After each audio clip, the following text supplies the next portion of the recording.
یا مہدی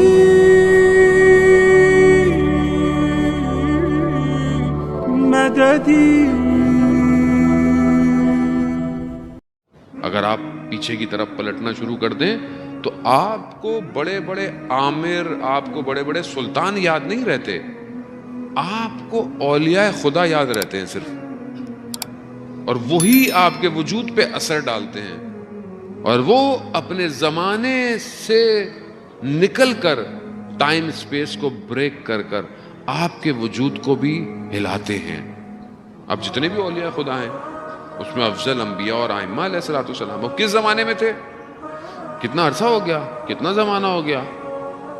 اب ائمہ کو دیکھیں کتنا ہو گیا، آخری امام 250 سال میکسیمم تو 250 سال تک ہیں ٹوٹل، پھر امام غیبت میں چلے گئے.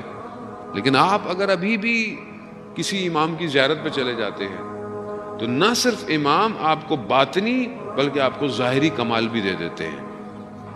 یعنی اس کا مطلب کیا ہے؟ کوئی امام کو گئے ہوئے مطلب 1200 سال ہو گئے، 1300 سال ہو گئے، کتنے سال ہو گئے مولا، پھر بھی مگر آپ ابھی بھی زیارت پہ جائیں، وہ زیارت آپ کو ظاہری بھی اور باطنی بھی کمال دیتی ہے.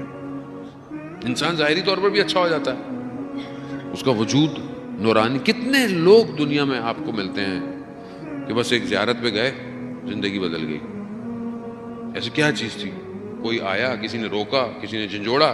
نہیں، اس وجود نے جو محیط ہے بس اس نفس کے قریب سے گزرا ہے، بس ختم.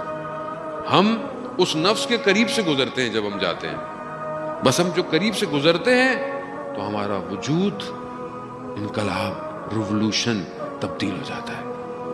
کتنے جوان کہتے ہیں میں کربلا زیارت پہ گیا، واپس آیا، نمازیں پڑھ رہا ہوں، عبادت گزار ہو گیا ہوں، میں نے فلانی چیز چھوڑ دی ہے. کسی نے کہا، کسی نے روکا؟ نہیں، وجود اثرات مرتب کر رہا ہے. زمانہ اور مکان روک نہیں سکتا اس وجود کو. کیوں کمال پر ہے؟ کیونکہ اس نے اپنے آپ کو خدا کو دیا ہے.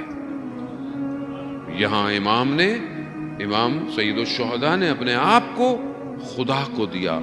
جب خدا کو دیا تو خدا نے سب امام کو دے دیا ہے.